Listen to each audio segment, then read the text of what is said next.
ਰਾਜ ਗਿੱਲ ਨੇ ਲਿਖਿਆ ਹੈ। ਸਤਿ ਸ੍ਰੀ ਅਕਾਲ ਬਾਬਾ ਜੀ, ਤੁਹਾਡੀ ਕੱਲ੍ਹ ਵਾਲੀ ਆਡੀਓ ਸੁਣੀ। ਤੁਸੀਂ ਉਪਦੇਸ਼ ਦਿੱਤਾ ਹੈ ਕਿ 2 ਘੜੀਆਂ ਤੁਸੀਂ ਸਰੀਰ ਕਰਕੇ ਬਿਲਕੁਲ ਵਿਹਲੇ ਬੈਠਣਾ ਹੈ ਅਤੇ ਮਨ ਕਰਕੇ ਵੀ। ਕਰਨ ਤੋਂ ਪਤਾ ਲੱਗਾ ਕਿ ਤੁਸੀਂ ਸਰੀਰ ਕਰਕੇ ਵਿਹਲੇ ਬੈਠ ਗਏ, ਪਰ ਮਨ ਕਰਕੇ ਤੁਹਾਨੂੰ ਕੁਝ ਨਾ ਕੁਝ ਕਰਨਾ ਹੀ ਹੈ। ਚਾਹੇ ਉਹ ਕੋਈ ਬਾਹਰੀ ਆਵਾਜ਼ ਹੈ, ਜਿਵੇਂ ਕਿ ਹਵਾ ਜਾਂ ਪੰਛੀ ਆਦਿ। ਅਗਰ ਤੁਹਾਨੂੰ ਕਿਸੇ ਤਰੀਕੇ ਉਸ ਤੋਂ ਵੀ ਛੁਟਕਾਰਾ ਮਿਲ ਗਿਆ ਤਾਂ ਪਹਿਲਾਂ ਵਿਚਾਰ ਆਉਂਦੇ ਹਨ, ਫਿਰ ਵਿਚਾਰ ਘਟਦੇ ਹਨ। ਵਿਚਾਰ ਘਟਣ ਤੋਂ ਬਾਅਦ ਤੁਹਾਨੂੰ ਆਪਣੇ ਸਰੀਰ ਦੀ ਕੋਈ ਅੰਦਰ ਦੀ ਆਵਾਜ਼ ਸੁਣਾਈ ਦਿੰਦੀ ਹੈ। ਅਗਰ ਉਹ ਵੀ ਬੰਦ ਹੋ ਜਾਵੇ ਤਾਂ ਤੁਹਾਨੂੰ ਐਸੀ ਆਵਾਜ਼ ਸੁਣਾਈ ਦਿੰਦੀ ਹੈ ਜੋ ਬੜੀ ਹੈਰਾਨੀਜਨਕ ਹੈ।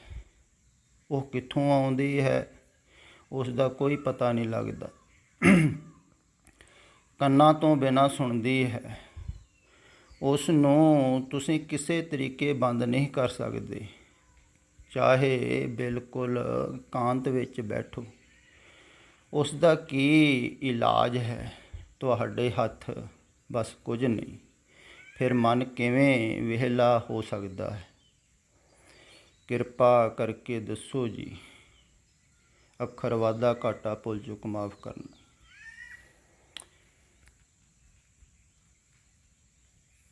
ਅਕਸਰ ਧਿਆਨੀਆਂ ਨੂੰ ਇਹੋ ਹੀ ਸਮੱਸਿਆ ਆਉਂਦੀ ਹੈ।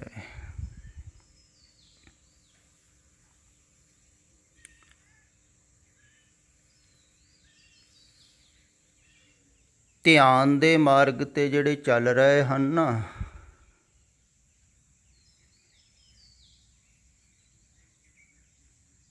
ਉਹਨਾਂ ਨੂੰ ਇਹੋ ਹੀ ਸਾਰਿਆਂ ਨੂੰ ਵੱਡੀ ਰੁਕਾਵਟ ਆਉਂਦੀ ਹੈ ਅੱਗੇ ਜਾ ਕੇ। ਜਿਵੇਂ ਇਹ ਲਿਖਿਆ ਹੈ ਨਾ,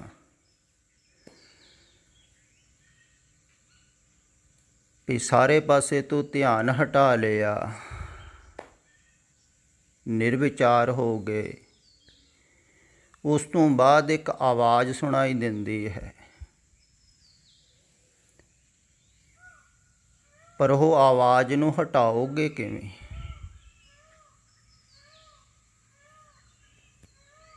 ਤੁਸੀਂ ਹਟਾ ਨਹੀਂ ਸਕਦੇ। ਇਹ ਗੱਲ ਵੀ ਸਮਝਣ ਯੋਗ ਹੈ, ਥੋੜ੍ਹਾ ਜਿਹਾ ਖਿਆਲ ਵਿੱਚ ਲਓ।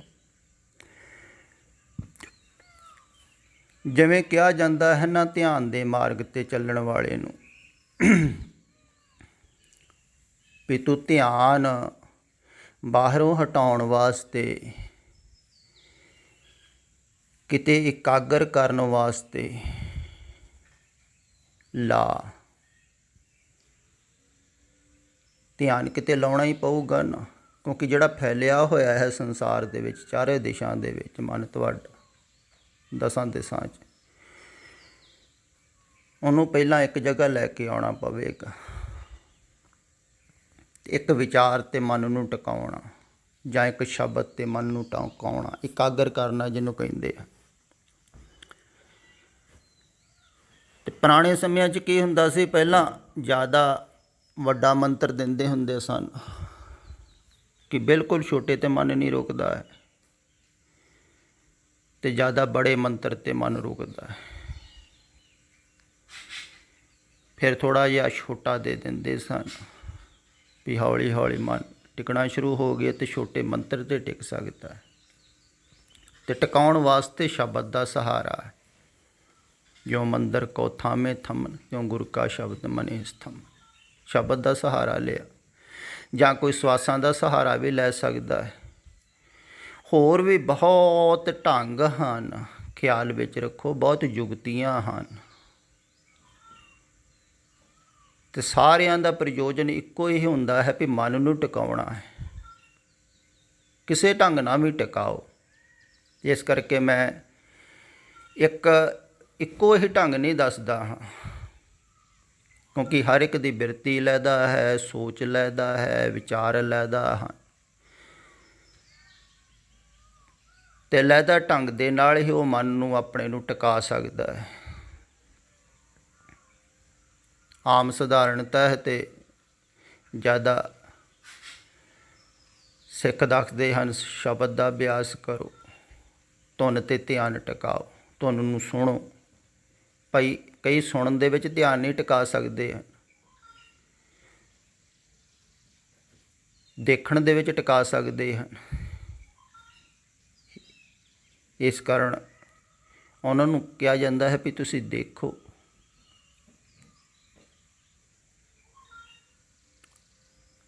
ਸਵਾਸਾਂ ਨੂੰ ਆਉਂਦਿਆਂ ਜਾਂਦਿਆਂ ਨੂੰ ਵੀ ਸਾਰੇ ਸੁਣਨ ਦੇ ਵਿੱਚ ਤਾਂ ਲਾ ਨਹੀਂ ਸਕਦੇ, ਕੁਛ ਦੇਖਣ ਵਿੱਚ ਲਾ ਸਕਦੇ ਹਨ। ਉਹ ਸਵਾਸਾਂ ਨੂੰ ਅੱਖਾਂ ਬੰਦ ਕਰਕੇ ਦੇਖਦੇ ਰਹੋ, ਆ ਰਿਹਾ ਹੈ, ਜਾ ਰਿਹਾ ਹੈ, ਪੇਟ ਉੱਪਰ ਥੱਲੇ ਹੋ ਰਿਹਾ, ਜਾਂ ਹੋਰ ਕੋਈ ਬਹੁਤ ਸਾਰੇ ਢੰਗ ਵਰਤਦੇ ਹਨ। ਕਈ ਸਰੀਰ ਦਾ ਧਿਆਨ ਕਰਦੇ ਹਨ, ਜਿਵੇਂ ਵਿਪੱਸਨਾ ਵਾਲੇ ਹਨ। ਤਾਂ ਉਹਨਾਂ ਦਾ ਵੀ ਪ੍ਰਯੋਜਨ ਇਹੋ ਹੀ ਹੈ ਕਿ ਮਨ ਨੂੰ ਇਕਾਗਰ ਕਰਨਾ, ਟਿਕਾਉਣਾ ਹੈ, ਥੋੜ੍ਹਾ ਜਿਹਾ ਸ਼ਾਂਤ ਹੋਵੇ। ਅਤੇ ਮਨ ਨੂੰ ਟਿਕਾਉਣ ਵਾਸਤੇ ਕੋਈ ਟੀਚਾ, ਧਿਆਨ ਲਾਉਣ ਵਾਸਤੇ ਲਿਆ ਜਾਂਦਾ ਹੈ। ਅਤੇ ਅਗਰ ਤੁਸੀਂ ਆਪਣੇ ਆਪ ਕੋਈ ਟੀਚਾ ਲਾਓਗੇ ਧਿਆਨ ਲਾਉਣ ਵਾਸਤੇ, ਕੋਈ ਤਰੀਕਾ ਵਰਤੋਗੇ, ਅਤੇ ਧਿਆਨ ਇੱਕਦਮ ਟਿਕ ਨਹੀਂ ਜਾਂਦਾ ਹੈ। ਬਹੁਤ ਅਭਿਆਸ ਦੀ ਲੋੜ ਪੈਂਦੀ, ਬੜਾ ਲੰਮਾ ਅਭਿਆਸ ਚਾਹੀਦਾ ਹੈ। ਘੰਟਾ ਬੱਧੀ ਕੋਈ ਬੈਠੇ ਤਾਂ ਥੋੜ੍ਹਾ ਬਹੁਤਾ ਉਹ ਸ਼ਾਂਤ ਹੁੰਦਾ ਹੈ। ਅਤੇ ਜਿਹੜੇ ਇੰਨਾ ਲੰਮਾ ਅਭਿਆਸ ਕਰ ਨਹੀਂ ਸਕਦੇ, ਇੰਨਾ ਸਮਾਂ ਕੱਢ ਨਹੀਂ ਸਕਦੇ, ਉਹ ਫਿਰ ਟੀਚਾ ਬਦਲਦੇ ਰਹਿੰਦੇ ਹਨ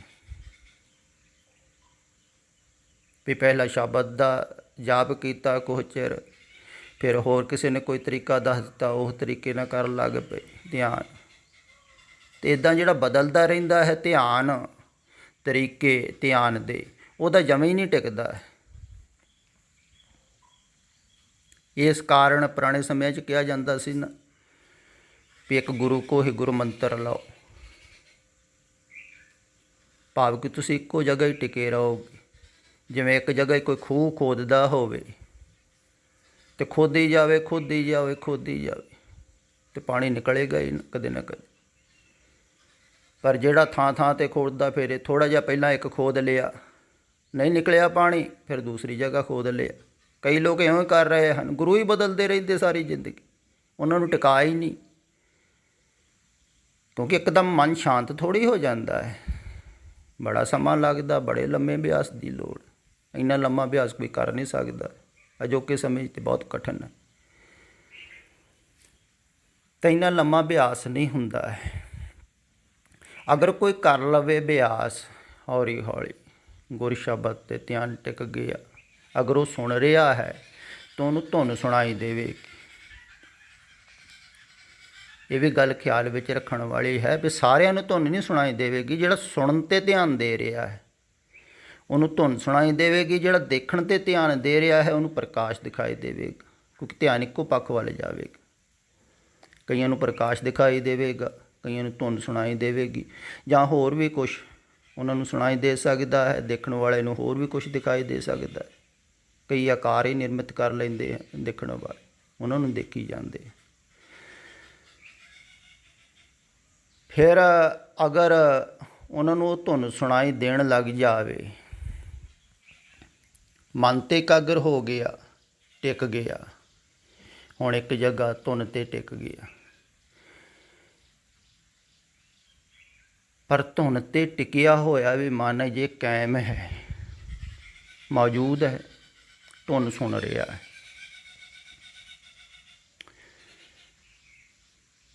ਪਰ ਹੁਣ ਧੁਨ ਨੂੰ ਛੱਡਣ ਵਾਸਤੇ ਮਨ ਨੂੰ ਫਿਰ ਕੋਈ ਨਾ ਕੋਈ ਸਹਾਰਾ ਲੈਣਾ ਪਵੇਗਾ। ਇਹ ਗੱਲ ਧਿਆਨ ਦੇ ਮਾਰਗ 'ਤੇ ਜਿਹੜੇ ਚੱਲਣ ਵਾਲੇ ਹਨ ਉਹਨਾਂ ਨੂੰ ਬਹੁਤ ਜ਼ਰੂਰੀ ਹੈ ਖਿਆਲ ਵਿੱਚ ਰੱਖਣ ਯੋਗ ਵੀ ਤੁਸੀਂ ਜਿਵੇਂ ਅੰਦਰ ਦੇ ਸਹਾਰੇ ਬਾਹਰਲੇ ਧਿਆਨ ਹਟਾ ਲਿਆ, ਬਾਹਰੋਂ ਮਨ ਸੰਕੋਚ ਲਿਆ, ਸੰਕੋਚਿਆ ਗਿਆ। ਅੰਦਰ ਇੱਕ ਸਹਾਰੇ, ਬਾਹਰਲੇ ਸਹਾਰੇ ਛੱਡ ਦਿੱਤੇ। ਹੁਣ ਜਿਹੜਾ ਅੰਦਰਲਾ ਜਿਹੜਾ ਸਹਾਰਾ ਫੜਿਆ ਹੋਇਆ ਹੈ, ਇਹ ਕਿਹੜੇ ਸਹਾਰੇ ਛੱਡਣਾ ਹੈ? ਅਗਰ ਕੋਈ ਇਹ ਜੋ ਸਹਾਰਾ ਪਕੜਿਆ ਹੋਇਆ ਹੈ, ਅਗਰ ਕੋਈ ਧੁਨ ਸੁਣ ਰਿਹਾ ਹੈ ਜਾਂ ਕੋਈ ਪ੍ਰਕਾਸ਼ ਦੇਖ ਰਿਹਾ ਹੈ, ਇਹਨੂੰ ਛੱਡਣ ਵਾਸਤੇ ਵੀ ਅਗਰ ਕੋਈ ਮਨ ਸਹਾਰਾ ਪਕੜਦਾ ਹੈ ਨਾ, ਉਹ ਫਿਰ ਸਹਾਰਾ ਹੀ ਹੋ ਜਾਂਦਾ ਹੈ। ਮਨ ਉਹ ਸਹਾਰੇ ਰੁਕਿਆ ਰਹਿੰਦਾ। ਇੱਦਾਂ ਹੀ ਧਿਆਨ ਦੇ ਵਿੱਚ ਜਿਹੜੇ ਲੱਗੇ ਹੋਏ ਹਨ, ਧਿਆਨੀ ਬਹੁਤੇ ਰੁਕੇ ਹੁੰਦੇ ਹਨ, ਜਾਂ ਤਾਂ ਉਹ ਫਿਰ ਇੱਥੇ ਹੀ ਕਲਪਨਾ ਕਰ ਲੈਂਦੇ ਹਨ ਵੀ ਇਹੋ ਹੀ ਉਪਲਬਧੀ ਹੈ, ਬਸ ਤੁਹਾਨੂੰ ਸੁਣੀ ਜਾਓ, ਜਾਂ ਕਈ ਪ੍ਰਕਾਸ਼ ਹੀ ਦੇਖੀ ਜਾਂਦੇ ਹਨ ਵੀ ਇਹੋ ਹੀ ਉਪਲਬਧੀ ਹੈ ਵੀ ਪ੍ਰਕਾਸ਼ ਦੇਖ ਲਿਆ, ਤਾਂ ਦੂਸਰਿਆਂ ਨੂੰ ਪ੍ਰਕਾਸ਼ ਦਿਖਾਉਣ ਲੱਗ ਜਾਂਦੇ ਹਨ। ਇਹਨੂੰ ਹੀ ਉਪਲਬਧੀ ਸਮਝਦੇ ਆ। ਪਰ ਦੇਖਤੇ ਰਹੇ ਹੋ ਨਾ ਤੁਸੀਂ, ਦੇਖਣ ਵਾਲਾ ਤਾਂ ਮੌਜੂਦ ਹੈ ਜੀ, ਮਿਟਿਆ ਨਹੀਂ ਨਾ। ਮਿਟ ਜਾਣਾ ਚਾਹੀਦਾ ਹੈ। ਜਿੱਦਾਂ ਕਹਿੰਦੇ ਹਨ ਨਾ, ਧਿਆਤਾ ਧਿਆਨ ਤੇ, ਜਿੱਥੇ ਤੁਸੀਂ ਧਿਆਨ ਲਾ ਰਹੇ ਹੋ, ਉਹ ਜਿਹੜਾ ਲਾ ਰਿਹਾ ਹੈ ਉਹ, ਤੇ ਜਿਹੜਾ ਵਿੱਚ ਧਿਆਨ ਹੈ, ਦੋਵਾਂ ਦੇ ਵਿਚਾਲੇ ਸੇਤੂ, ਇਹ ਤੇ ਮੌਜੂਦ ਹਨ, ਤਿੰਨ ਮੌਜੂਦ ਹਨ। ਇਹ ਤ੍ਰੈ ਗੁਣ ਤੇ ਮੌਜੂਦ ਹੀ ਹੈ।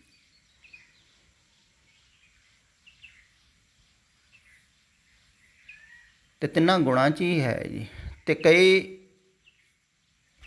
ਇਸ ਸਹਾਰੇ ਨੂੰ ਛੱਡਣ ਵਾਸਤੇ ਹੋਰ ਕੋਈ ਸਹਾਰਾ ਪਕੜ ਕੇ ਰੁਕੇ ਰਹਿੰਦੇ ਹਨ, ਕਿਉਂਕਿ ਬੇਸਹਾਰਾ ਰੁਕਿਆ ਨਹੀਂ ਜਾ ਸਕਦਾ ਹੈ।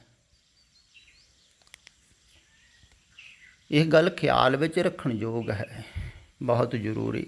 ਇਸੇ ਕਾਰਨ ਹੀ ਕਿਹਾ ਜਾਂਦਾ ਹੈ ਵੀ ਧਿਆਨ ਦੇ ਮਾਰਗ 'ਤੇ ਬਹੁਤ ਘੱਟ ਪਹੁੰਚਦੇ ਹਨ, ਕਿਉਂਕਿ ਆਪਣੇ ਆਪ ਸਾਰੇ ਸਹਾਰੇ ਛੱਡਣੇ ਕਠਿਨ ਹਨ। ਹੁਣ ਮਨ ਨੂੰ ਛੱਡੋਗੇ ਕਿਵੇਂ ਤੁਸੀਂ?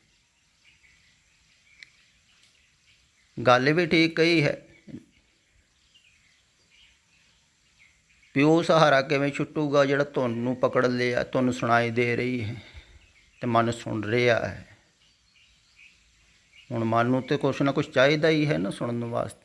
ਮਨ ਬੇਸਹਾਰਾ ਰਹਿ ਨਹੀਂ ਸਕਦਾ, ਇਸ ਕਰਕੇ ਮਨ ਕੋਈ ਨਾ ਕੋਈ ਸਹਾਰਾ ਪਕੜਦਾ ਹੈ, ਟਿਕਣ ਦਾ, ਰੁਕਣ ਦਾ। ਅਤੇ ਜਿਹੜਾ ਧਿਆਨ ਲਾ ਰਿਹਾ ਹੈ, ਖਿਆਲ ਵਿੱਚ ਰੱਖਣਾ ਹੈ, ਉਹਦਾ ਕਰਤਾ ਭਾਵ ਮਜ਼ਬੂਤ ਹੋ ਗਿਆ ਹੈ। ਇਹ ਵੀ ਕਠਿਨਾਈ ਹੋ ਜਾਂਦੀ ਹੈ, ਕਿਉਂਕਿ ਉਹ ਧਿਆਨ ਦੁਆਰਾ ਆਪਣੇ ਆਪ ਨੂੰ ਇੱਕ ਖਾਸ ਮੁਕਾਮ ਤੱਕ ਪਹੁੰਚਾ ਚੁੱਕਾ ਹੈ। ਇਸ ਕਰਕੇ ਉਹ ਕਰਤਾ ਭਾਵ ਨੂੰ ਨਹੀਂ ਛੱਡਦਾ ਹੈ।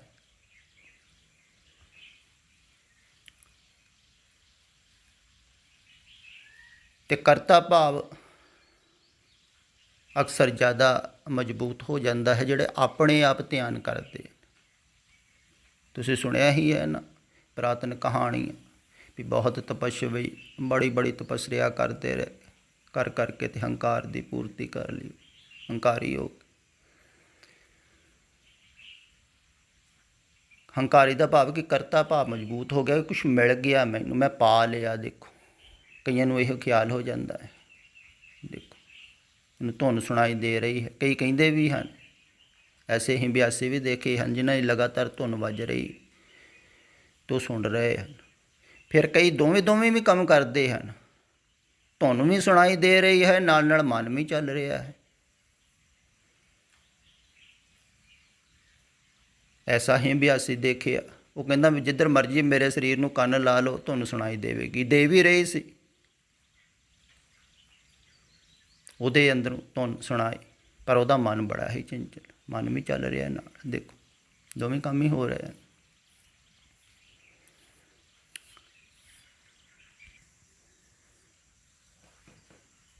ਅਤੇ ਮਨ ਜਿਹੜਾ ਹੈ ਨਾ ਉਹ ਮਰਨਾ ਨਹੀਂ ਚਾਹੁੰਦਾ, ਤੁਸੀਂ ਪੂਰਾ ਦਾ ਪੂਰਾ ਮਿਟਣਾ ਨਹੀਂ ਚਾਹੁੰਦੇ ਹੋ। ਇਸੇ ਕਾਰਨ ਤੇ ਆਦਮੀ ਧਿਆਨ ਦਾ ਮਾਰਗ ਚੁਣਦਾ ਹੈ।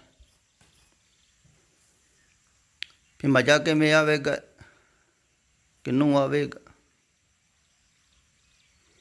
ਅਤੇ ਇਸ ਕਾਰਨ ਮਨ ਰੁਕਿਆ ਰਹਿੰਦਾ ਹੈ। ਕੋਈ ਨਾ ਕੋਈ ਸਹਾਰਾ ਪਕੜ ਕੇ। ਮਨ ਬੇਸਹਾਰੇ ਨਹੀਂ ਰਹਿ ਸਕਦਾ, ਭਾਵੇਂ ਉਹ ਤਿਨਕੇ ਦਾ ਸਹਾਰਾ ਹੀ ਪਕੜ ਲਵੇ। ਤਿਨਕੇ ਦੇ ਸਹਾਰੇ ਵੀ ਰੁਕ ਜਾਂਦੇ ਹਨ, ਰੁਕ ਹੀ ਜਾਂਦੇ ਹਨ। ਇੱਕ ਕਹਾਣੀ ਮੈਂ ਤੁਹਾਨੂੰ ਕਹੀ ਵੀ ਹੈ ਵੀ ਰਾਜੇ ਜਨਕ ਦੇ ਦਰਬਾਰ 'ਚ ਇੱਕ ਸਾਧੂ ਪਹੁੰਚ ਗਏ। ਉਹਨੇ ਦੇਖਿਆ ਵੀ ਇਹ ਰਾਜ ਭਾਗ ਵਾਲਾ ਬੰਦਾ ਇਹਨੇ ਠਾਠ-ਵਾਠ 'ਚ ਰਹਿੰਦਾ, ਮਾਇਆਧਾਰੀ ਹੈ। ਅਤੇ ਮੇਰੇ ਗੁਰੂ ਨੇ ਦੱਸ ਦਿੱਤਾ ਵੀ ਬ੍ਰਹਮ ਗਿਆਨੀ। ਬ੍ਰਹਮ ਗਿਆਨੀ ਕਿਵੇਂ ਹੋਇਆ? ਬ੍ਰਹਮ ਗਿਆਨੀ ਤਾਂ ਮੈਂ ਹਾਂ, ਬਿਲਕੁਲ ਤਿਆਗੀ, ਕੁਛ ਵੀ ਨਹੀਂ ਮੇਰੇ ਕੋਲ, ਇੱਕ ਲੰਗੋਟੀ ਹੈ ਬਸ।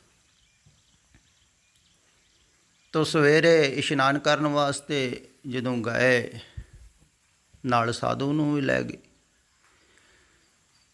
ਤਾਂ ਨਦੀ 'ਚ ਇਸ਼ਨਾਨ ਕਰ ਰਹੇ ਹਨ ਅਤੇ ਉੱਧਰੋਂ ਕਿਸੇ ਨੇ ਆਵਾਜ਼ ਦੇ ਦਿੱਤੀ, ਦਰਬਾਨ ਨੇ, ਵੀ ਰਾਜਨ ਤੁਹਾਡੇ ਮਹਿਲ ਨੂੰ ਅੱਗ ਲੱਗੀ ਹੋਈ। ਪਰ ਉਹਨਾਂ ਨੇ ਸੁਣਿਆ ਅਣਸੁਣਿਆ ਕਰਤਾ, ਆਪਣਾ ਇਸ਼ਨਾਨ ਹੀ ਕਰਦੇ ਰਹੇ। ਸਾਧੂ ਨੇ ਦੇਖਿਆ ਵੀ ਮਹਿਲ ਦੀ ਅੱਗ ਉਰੇ ਆ ਰਹੀ ਹੈ, ਜਿੱਧਰ ਮੈਂ ਲੰਗੋਟੀ ਰੱਖੀ ਹੋਈ। ਤੋ ਕਹਿੰਦੇ ਭੱਜਾ ਗਿਆ ਆਪਣੀ ਲੰਗੋਟੀ ਚੱਕਣ ਵਾਸਤੇ। ਸਮਰਾਟ ਨੇ ਪੁੱਛਿਆ ਕਿੱਧਰ ਚੱਲਿਆ? ਦੇਖ ਸੋਚ, ਤੂੰ ਕਹਿੰਦਾ ਹਾਂ ਵੀ ਮੈਂ ਹਾਂ, ਵੀ ਮਾਇਆਧਾਰੀ, ਮਾਇਆ 'ਚ ਫਸਿਆ ਹੋਇਆ। ਫਸਿਆ ਤੇ ਤੂੰ ਤਾਂ ਇੱਕ ਲੰਗੋਟੀ 'ਚ ਹੀ ਫਸ ਗਿਆ। ਇੱਕ ਲੰਗੋਟੀ 'ਚ ਵੀ ਮਨ ਰੁਕ ਜਾਂਦਾ ਹੈ, ਇੱਕ ਤਿਣਕੇ ਦੇ ਸਹਾਰੇ ਵੀ ਰੁਕ ਜਾਂਦਾ ਹੈ, ਮਨ ਕਿਤੇ ਵੀ ਰੁਕ ਜਾਂਦਾ ਹੈ। ਮਨ ਨੂੰ ਰੁਕਣ ਵਾਸਤੇ ਕੋਈ ਨਾ ਕੋਈ ਸਹਾਰਾ ਚਾਹੀਦਾ ਹੈ, ਸਪੇਸ ਚਾਹੀਦੀ ਹੈ, ਜਗ੍ਹਾ ਚਾਹੀਦੀ ਹੈ, ਕੋਈ ਨਾ ਕੋਈ ਉਹ ਲੱਭ ਲੈਂਦਾ ਹੈ। ਅਤੇ ਧਿਆਨ ਦੇ ਮਾਰਗ ਵਾਲੇ ਨੂੰ ਇਹੋ ਹੀ ਸਾਰਿਆਂ ਨੂੰ ਵੱਡੀ ਕਠਿਨਾਈ ਹੈ, ਕਿਸੇ ਨਾ ਕਿਸੇ ਸਹਾਰੇ ਉਹਦਾ ਮਨ ਰੁਕ ਜਾਂਦਾ ਹੈ, ਮਨ ਰੁਕ ਜਾਂਦਾ ਹੈ, ਮਨ ਰੁਕ ਜਾਂਦਾ।